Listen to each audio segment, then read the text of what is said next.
Hello, friends, and welcome to another exciting episode of The Type Police. Try as you might, you just can't hide, 'cause you're mistyped, and I've been waiting to pull you over all night.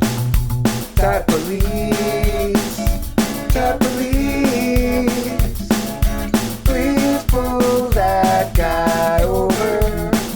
He says he's INTP, but seems extroverted, sensing to me. I think he's ESFP or Type Police. Welcome back to Type Police.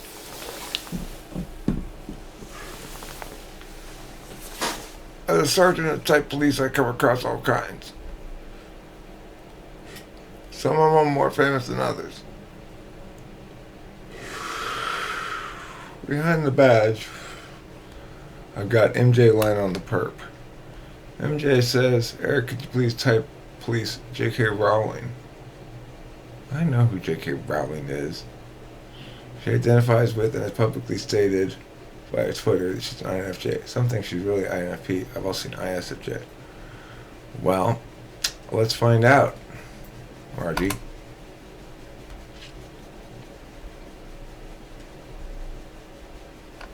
Rupert and Emma are all too good looking, frankly. You are, the characters were geeky and you... Did you know that was going to happen? Did you sort of think they might... Idiot. I'm not an idiot. Yeah.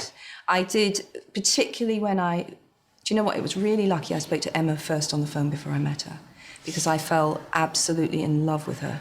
She said to me, "I've only ever acted in school drama plays before, and God, oh my God, I'm so nervous, I can't believe I got the part." And then she spoke for like 60 seconds at least without drawing breath, and I just said, "Emma, you're perfect."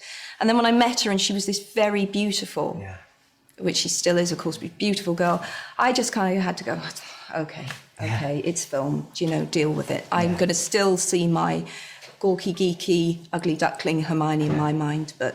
Do you think that in a way we shot ourselves in the foot with things like that for then Emma's reveal in the fourth film, where she comes downstairs and there is supposed to have been this transformation? Well, exactly. Because we were all looking going, well, she was already a beautiful girl. Yeah, big deal. Now she's a beautiful girl in a beautiful dress. Yes. And putting her in Fair Isle sweaters in the first film didn't make her ugly. Not that Hermione in the books is ever ugly, but it was quite a big deal for me that I had written...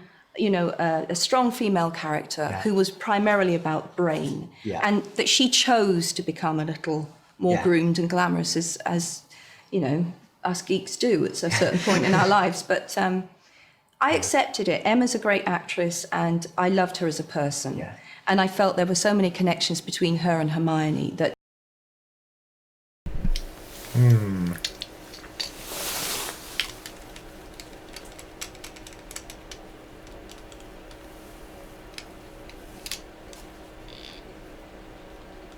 Interesting.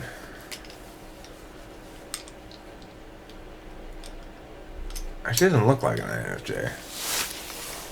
Let's proceed. Did it matter that she was beautiful? Come on. But it was interesting you mentioned about that audition, because I was given a copy of my audition where I was... it turns out, because neither me, Rupert, and Emma could remember this, but it turns out we did all audition together once. There was a screen test I didn't know that. Where they all tested us all at the same time. And I could hear Chris Columbus's voice off camera. Hello, it's the German Harry. Time to leave. Be gone from the library, now. Cut! Great work, guys. And I just remembered, God, he was brilliant. He was amazing with us. I don't think anybody else could have got the enthusiasm out of those... He's just the nicest guy in the world, isn't he? Nicest guy in the world. And a real family man. I remember meeting him and being... I don't know, where is not the right word, but obviously this is the person who's going to be taking my baby, and same way I felt when I met Steve Clovis, whom I absolutely adore as well. But, first time you meet these people, and he was just such a nice guy, and the relief...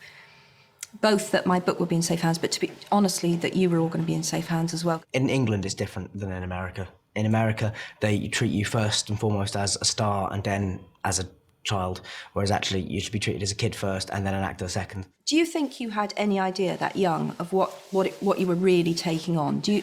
Not really, because I wasn't even then fully aware of the scale of the phenomena right. at all. I mean, I'd had the first two read to me by my dad, who incidentally did a great basilisk voice. Did he? Yeah, fantastic back in the day. I did actually at one I point. can actually imagine your dad doing that. Yeah, my dad, I did actually suggest it to Chris Columbus, which my dad was completely mortified by. But no, that's so sweet.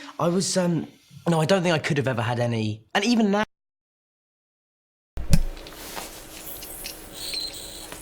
It's hard watching, I guess you'd say, polished professionals like this. I'm not seeing anything inconsistent with INFJ for either of these two people. I mean, they could both be INFJs. I'm gonna watch more, but you can hear all the FE shit going on.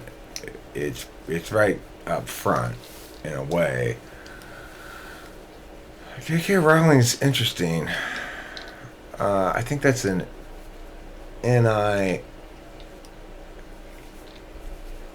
compromise with 8th slot SI or something, where she thinks her works are her babies. I don't really feel that way about stuff I make.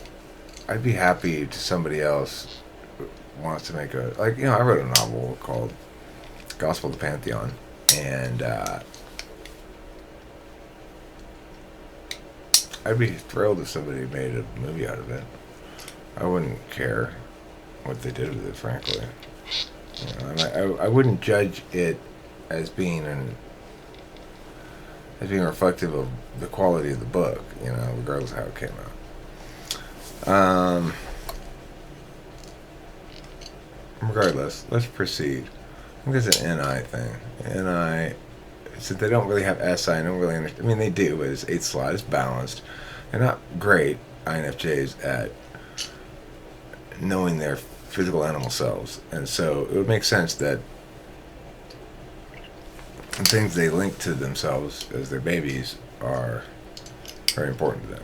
So I don't necessarily think that's an FI thing, is what I'm getting at. Now, I don't actually think I have an understanding of how far it reaches, because it is a case of not being able to see the wood for the trees.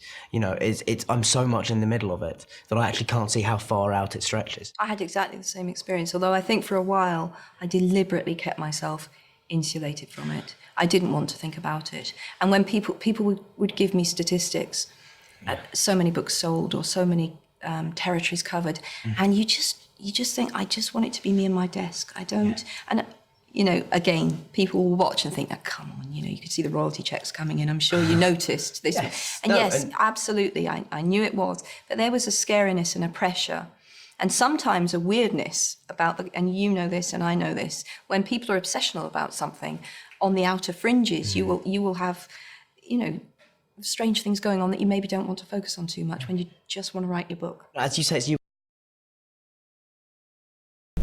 Interesting. The way she FETI backtracked there, like, that's more of like a ENTP style backtrack where you realize that something might be misinterpreted FE wise.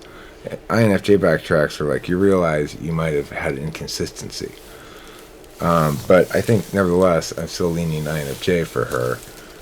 What she's saying about just wanting to have her desk and her writing her books and stuff is introvert-esque.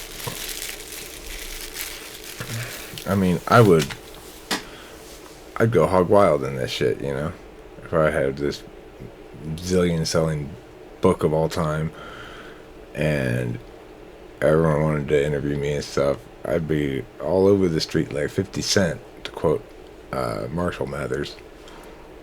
Anyway,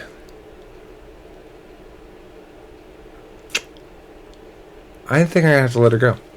I think she seems like an INFJ, but I'm going to check for another minute or two. I'm going to see. Daniel Radcliffe here might be an ENFJ, might be an SFJ. I don't think. Well, SFJ is a possibility for Rowling as well. Let me listen some more.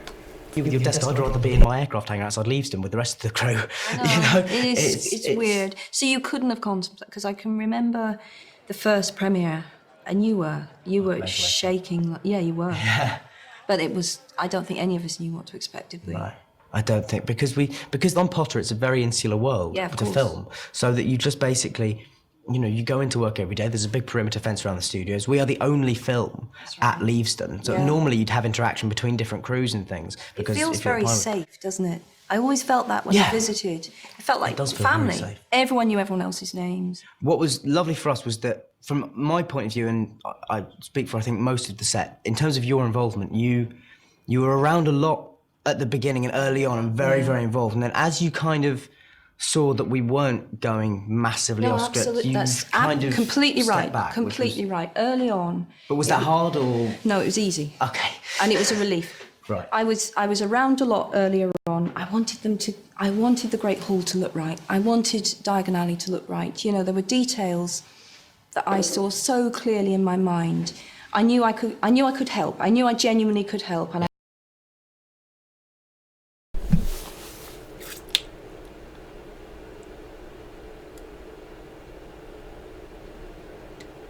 She's an INFJ. I think. She's definitely. I'm gonna let her go. I don't think she's an ISFJ. She's clearly got NI, like, clarity. Like, I want it to be like this. I'm a lot more flexible in everything. Like, I don't usually have such clear visions about things. I think that might be misinterpreted by some people as FI, and that's why they mistype her as INFP. ISFJ would make some sense, except for the fact that she's just so clearly NI. I mean, that book is, I mean, those books are just, the NI just rings off of the page. And the thing is, there's a lot of labor involved in that, too. It wasn't just, because INFJs don't have as natural a patter of voice to them that NTPs do. It's more effort for them to do the mechanics of the writing, whereas for NTPs it's more effort for us to tell the story, to tell the narrative, and to realize the characters as characters instead of as just equivalent voices that interact to serve the plot, you know. So anyway, she's an INFJ. This guy, he might be an ISFJ. I think he's an ISFJ. Yeah, that's what I think. He's not under suspicion though, because I don't know what he's identified as. Rowling, you're an INFJ. You win. You get to go free. You're a free lady. You're not going to the prison tonight, to the jail. All right. Thanks for watching. Thanks for the calling in the perp on the bat line there, Margie, and don't forget to eat plenty of cheese. Try as you might, you just can't hide, 'cause you're mistyped. And I've been waiting to pull you over all night. Type police, type police. Please pull that guy over. He says he's INTP, but seems extroverted, sensing